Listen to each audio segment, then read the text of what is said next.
Assalamualaikum Bre, selamat datang kembali di Guru Gembel Channel. Kemarin lalu seorang konten kreator besar, edukator, dia adalah non-muslim, Saipit gitu ya, bertanya kepada saya, Pak Guru Gembel, kenapa sih membahas Habib terus? Apa sebenarnya bahaya mereka itu?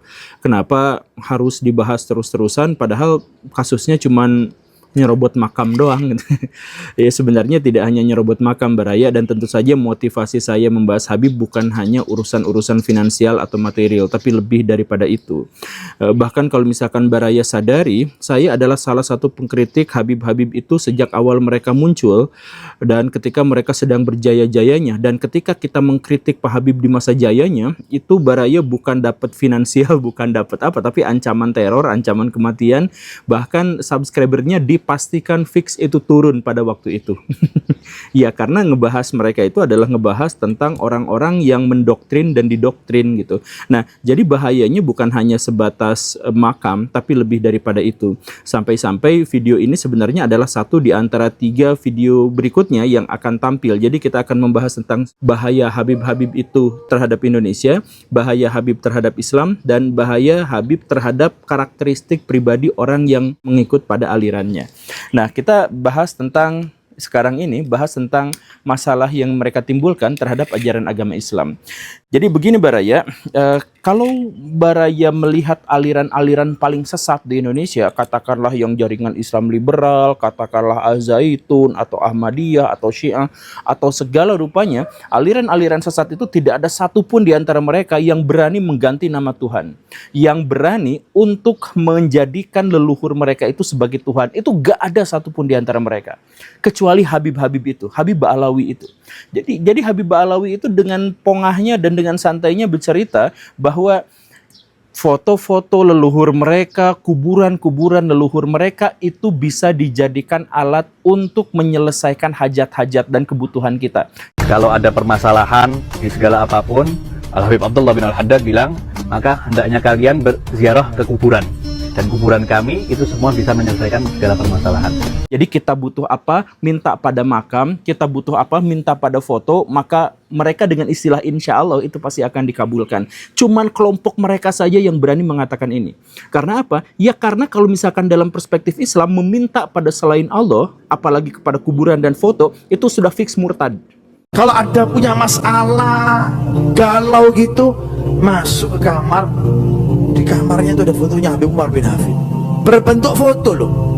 Dia itu ngomong, ya Habib Umar, aku ini masalah ya omong ini segala macam. Selesai bicara, keluar dapat solusi. Jadi kelompok paling sesat sekalipun, katakan Baraya mau nyebut kelompok mana, Ahmadiyah, kelompok mana, Lia Eden gitu, gak ada satupun yang punya doktrin bahwa mereka itu akan masuk surga dengan lihat atau minta bantuan pada foto, atau hajat-hajatnya diselesaikan karena datang ke kuburan leluhur mereka, gak ada satupun. Dan bahkan mereka yang secara eksplisit berani mengatakan bahwa ketika ada mukibin yang dikubur kemudian ditanya malaikat mungkar nangkir siapa Tuhanmu, maka mereka menganjurkan jawabannya adalah Habib Anu bin Anu bin Anu, maka itu masuk surga. Jadi nama Tuhannya, siapa nama Tuhanmu, dijawab Habib, maka itu masuk surga. Hanya mereka yang bisa mengatakan dan berani mengatakan itu. Ini saudaranya ditanya sama malaikat, man rabbuka? Apa jawabannya? Habib Abdullah Al-Haddad. Tuhannya ditanya sampai Tuhanmu Habib Abdullah Haddad ini orang. Ditanya lagi, man nabiyuka? Habib Abdullah Al-Haddad. Man kiblatuka? Habib Abdullah Haddad. Semua pertanyaan dijawabnya satu, Habib Abdullah Haddad. Dengan hal itu karena kecintaan yang mendalam kepada Habib Abdullah Haddad, Habib Abdullah Haddad kasih syafaat. Datang ruhnya Habib Abdullah Haddad dikasih syafaat itu orang. Nah, jadi ini bahayanya terhadap Islam itu sangat besar Baraya, karena sendi paling dasar, paling esensial, yaitu ketauhidan, itu bahkan berani mereka langgar, apalagi hal-hal yang lain gitu. Jadi Baraya bayangkan, Baraya memasukkan anak-anak Baraya ke pesantren Habib-Habib itu. Tujuannya adalah agar mereka jadi orang yang baik, menjadi anak yang soleh, menjadi orang yang mendapatkan surga, dan lain sebagainya. Tapi sirna seketika karena masuk pesantren mereka malah menjadi murtad. Ketika mereka disuruh meminta-minta pada kuburan, memohon-mohon kepada foto, dan kemudian mengganti nama Tuhannya dari Allah Subhanahu wa Ta'ala berganti menjadi Habib Anu bin Anu. sebegitu bahayanya? Ya, itu ada pada level akidah yang tidak ada satupun aliran paling sesat sekalipun yang berani mengubah nama itu. Itu yang pertama. Kemudian yang kedua, mereka itu berani mempersulit dakwah Islam dengan merusak syariah.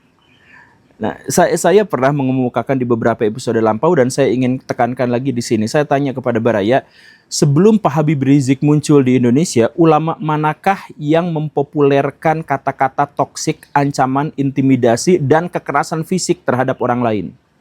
Saya tanya kepada Baraya, ulama mana di Indonesia yang menyampaikan kalimat-kalimat toksik, intimidasi, dan melakukan kekerasan-kekerasan fisik terhadap pihak lain? Gak ada. Habib Rizik itu adalah pionir dan pelopor ulama toksik di Indonesia, sehingga bahkan siapapun pembela dari Habib Rizik itu sering mengeluarkan kalimat-kalimat toksik. Banyak yang mengkritik saya, youtuber-youtuber kecil gitu ya, yang menghujat saya membela Habib Rizik itu, dan kata-katanya gitu persis, kotor, kasar, tidak beretika, tidak beradab, dan hal yang semacam itu gitu. Nah, inilah yang akhirnya mempersulit penyebaran ajaran agama Islam, karena sejak saat Pak Habib Rizik itu muncul, ajaran Islam di Indonesia itu berubah. Dulu toleransi antar umat beragama tuh baik-baik saja. Sekarang perang. Mendatangi teman yang beda agama itu sekarang udah menjadi masalah gitu. Gitu kan? Bermain dengan orang-orang yang beragama beda itu sekarang udah menjadi masalah gitu. Dan itu munculnya sejak kapan? Sejak Pak Habib Rizik. Makanya cek sebelumnya. Ada nggak yang seperti itu? Nggak ada. Nah, jadi akhirnya apa? Orang-orang yang berusaha menyebarkan ajaran agama Islam itu disulitkan. Karena apa? Karena resistensi terhadap Islam menjadi menguat. Jadi sekarang mau menyebarkan ajaran agama Islam, mau menyampaikan bahwa Islam itu adalah kasih sayang dan sebagainya, udah tidak lagi bisa dipercaya gitu. Karena apa? Ya karena Pak Habib menormalisasi ulama-ulama yang akhirnya jadi toksik. Sekarang banyak, alhamdulillah ya, sekarang banyak ulama-ulama yang kata-katanya kasar, yang kata-katanya toksik, yang mengintimidasi pihak lain, dan itu tetap disebut sebagai ulama. Padahal kan sebenarnya dalam hadis Nabi jelas orang yang suka mengumpat dan berkata kasar itu bukan orang Islam. Itu tegas, hadisnya tuh eksplisit seperti itu. Tapi ya diabaikan, ya hadis saja diabaikan Baraya. Sehingga apa? Sehingga kita itu umum mendengar orang-orang muslim itu mempersekusi pihak lain, umum mendengar dan melihat umat muslim itu berkata-kata kasar untuk menjatuhkan dan menjelekkan harga diri orang lain. Itu umum sekarang. Jadi ajaran tentang rahmatan lil alamin, ajaran yang berbuat baik kepada manusia dan sebagainya itu sekarang tidak lagi dikenal, yaitu gara-gara Habib itu. Nah, kenapa Habib-Habib itu sampai bisa mengubah ajaran Islam, mengubah akidah Islam, mengubah syariah Islam, mengubah dakwah Islam? Simple, sederhananya mereka menggunakan 3 jurus. Yang pertama, mengaku sebagai keturunan Nabi. Yang kedua, mengklaim bahwa keturunan Nabi itu pasti suci dan pasti maksum. Dan yang ketiga adalah siapapun yang mengkritik mereka, maka mereka menyebutnya sebagai iblis atau awam. Jadi kalau misalkan Baraya mengkritik habaib gitu ya, pasti Baraya itu, ya kalian itu kan awam, gak ngerti apa-apa gitu kan. Ketika mereka dawir ke sana ke sini menceritakan tentang rantai emas yang turun ke langit, kan mereka menjawabnya apa? Waduh, kita sekarang jangan banyak bahas-bahas karomah sebab orang-orang awam yang tidak mengerti akan menjelekkan kita. Mereka tuh menyebut kita tuh awam kalau kita tuh gak percaya sama dawiran-dawiran mereka. Mereka tuh akan menyebut kita iblis kalau kita tuh berani mengkritik mereka. Umat Islam mulai gaya, mulai mengkoreksi Habibnya, mulai mengkoreksi Habibnya, mulai mengkoreksi ulama-ulama dari anak cucu Nabi Muhammad SAW. Orang yang seperti itu mirip dengan iblis. Bahkan nama iblis pun mereka bawa-bawa gitu. Padahal kan nggak izin dulu sama iblis. Itu masalah yang kedua, bahaya yang kedua. Kemudian bahaya yang ketiga, Baraya, mereka itu mempropagandakan kebodohan. Al-Hamid ngeluarin rantai emas dari langit. Jadi gini, suatu kali Habib di Indonesia itu ditanya, kenapa Habib-Habib itu nggak nulis kitab, nggak nulis buku? Kemudian mereka menjawab, kami tidak menulis kitab. Jadi secara eksplisit mereka sudah menjawabnya ya, mengkonfirmasi bahwa mereka tidak menulis kitab. Tapi yang mereka cetak adalah aulia-aulia, adalah wali-wali. Sehingga di Tarim, kota kebanggaan mereka itu, tidak ada satupun laki-laki yang baru tumbuh kumisnya kecuali dia sudah menjadi wali. Nah, itu klaim mereka. Itu kan sebenarnya pembodohan luar biasa. ya jelas pembodohan lah. Nah, kemudian mereka ceritakan bahwa leluhur mereka itu adalah bisa naik ke langit karena ada karomahnya, karena mereka wali. Kemudian mereka itu bisa Isra Mi'raj sampai 70 kali karena mereka itu wali dan sebagainya. Itu saja sudah kebodohan. Tapi kebodohan itu gak seberapa dibandingkan mereka bahkan berani mempropagandakan kebodohan itu. Kompas, CNN, Sindo, kalau misalkan Baraya ngetik ke mereka misalkan biografi Habib Kuncung, misalkan biografi Habib ini gitu misalkan, itu langsung yang keluar itu adalah karomah dari ini, karomah dari ini, karomah dari ini dan sebagainya. Tapi nggak ada catatan sejarahnya. Bahkan catatan itu sebenarnya berbohong karena misalkan gini, Mbah Priuk itu kan salah satu Habib. Mbah Priuk itu sebenarnya anak buah kapal biasa aja. Tapi kemudian mereka propagandakan sebagai penyebar ajaran agama Islam di Jakarta. Baraya datang ke makam-makam Habib itu narasinya adalah penyebar ajaran agama Islam di, penyebar ajaran agama Islam di. Habib Kuncung, Habib itu kan sebenarnya bukan siapa-siapa, orang biasa aja. Tapi setelah meninggal, anak keturunannya kemudian mengklaim bahwa mereka itu wali, mumpung nggak ada catatannya gitu ya. Mereka wali, kemudian bikin karomah-karomahnya. Setelah bikin karomah-karomah itu mereka propagandakan di kitab-kitab mereka, kemudian dia di semua media digital yang dikenal di Indonesia. Silahkan cek Baraya, Koran Sindo, Oke Zone, Detik, Baraya ketik misalkan biografi Habib Anu. Yang keluar itu adalah biografi dan karomahnya. Atau karomahnya yang begini begitu. Isi karomahnya apa? Yaitu yang memundurkan pesawat lah, yang Isra Mi'rajnya, yang di kuburannya itu bisa khatam Quran 8.000 kali dan sebagainya. Itu yang disebutkan di media-media mainstream kita. Dan Baraya tahu kan, kalau sebuah kebohongan dipropagandakan, maka dia akan diterima sebagai sebuah fakta dan kenyataan. Sampai ada media digital di Indonesia yang nge-blacklist saya gara-gara mengkritik Habib. Ada. Itu kan tidak profesional ya sampai media digital, tapi ada yang seperti itu tuh, bukan satu loh, dua. Ya, dan yang itu modus standar mereka itu adalah mereka cari leluhur mereka, orang biasa juga langsung diganti riwayatnya, diceritakan karomahnya, disebutkan penyebar ajaran agama Islam di Indonesia, lalu diwartakan ke seluruh dunia plus dengan karomah-karomahnya.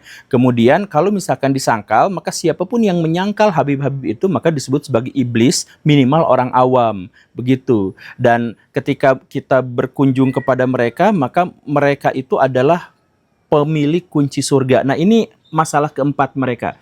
Bahaya keempat dari mereka, yaitu apa? Menjauhkan kaum muslimin dari ulama-ulama yang lurus. Jadi ulama yang ngajarin sunnah, ulama yang ngajarin logika, ulama yang ngajarin kebaikan, itu dihapus, diganti sama mereka.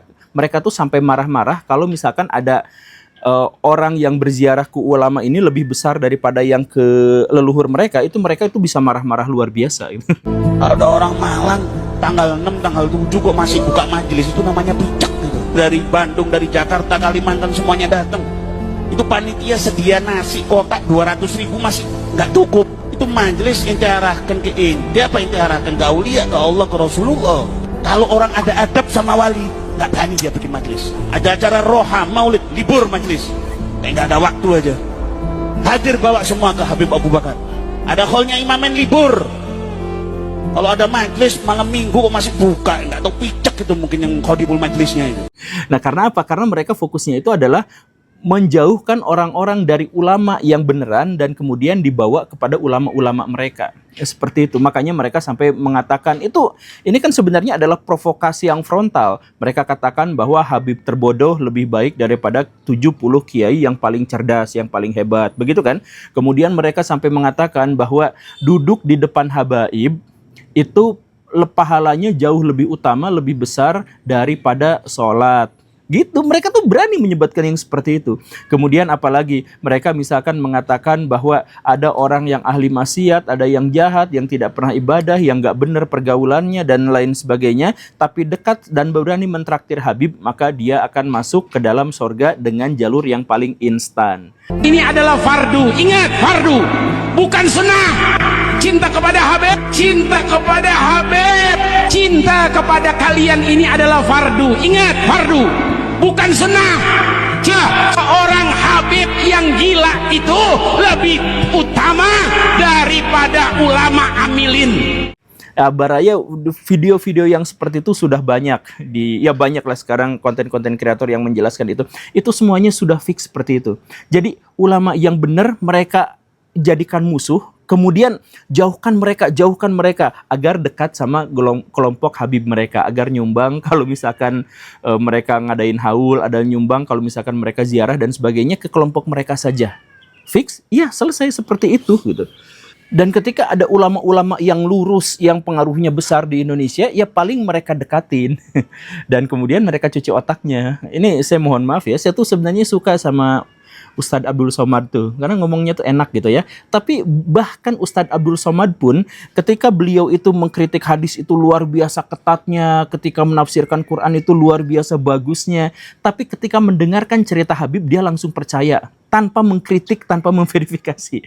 Kan Ustadz Abdul Somad itu pernah mengatakan bahwa ya di Tarim itu jalannya tidak diaspal, bukan karena miskin, tapi karena pemerintah setempat itu tidak mau jejak-jejak aulia terkubur sama aspal. Makanya di Tarim Hadramaut Yaman tak diaspal jalan. Bukan karena Yaman miskin, pemerintahnya kaya raya. Kenapa? Karena mereka tak ingin bekas-bekas tapak kaki wali-wali Allah itu ditutup oleh aspal. Begitu mereka memuliakan, menghormati para wali-wali Allah. Kalau yang ngomongnya Habib itu ya gak apa-apa, tapi ini bahkan selevel Ustadz Abdul Somad pun ketika banyak diskusi dan bergaul sama mereka ya ikut gitu juga. Padahal kan kota Tarim itu adalah salah satu kota paling miskin di Timur Tengah dan ada di sebuah negara yang paling miskin di Timur Tengah gitu. Kenapa miskin? Ya karena dikuasai sama Habib-Habib yang seperti itu gitu. Apakah Baraya mau Indonesia menjadi seperti itu? Ya inilah makanya saya katakan ketika saya ngomongin masalah Habib dan mengkritik mereka itu bukan hanya semata-mata gara-gara AdSense. Bukan semata-mata nyari popularitas, bukan, tapi ada hal yang paling penting di situ. Makanya keberadaan Pak Imaduddin Usman itu sangat penting dan sangat berharga buat Indonesia. Kenapa? Karena kan yang tadi bilang, Habib-Habib itu bisa merusak ajaran agama Islam itu karena 3 hal. Pertama, dia mengaku sebagai keturunan Nabi. Kedua, mereka mengaku keturunan Nabi itu adalah orang yang suci. Dan yang ketiga itu adalah bahwa siapapun yang menghujat mereka, yang mengkritik mereka, yang meragukan mereka, itu pasti masuk neraka. Itu iblis, itu orang awam, gitu kan? Nah, Pak Imaduddin itu membahas hal yang paling dasarnya, yaitu bahwa mereka bukan keturunan Nabi. Ya, sejak saat itu selesai sudah. Oke, Baraya itu saja ya. Kelak di episode berikutnya kita akan bahas bahaya dari Habib-Habib itu bagi Indonesia dan bagi diri sendiri. Terima kasih karena sudah menyimak. Saya Guru Gembul. Assalamualaikum warahmatullahi wabarakatuh.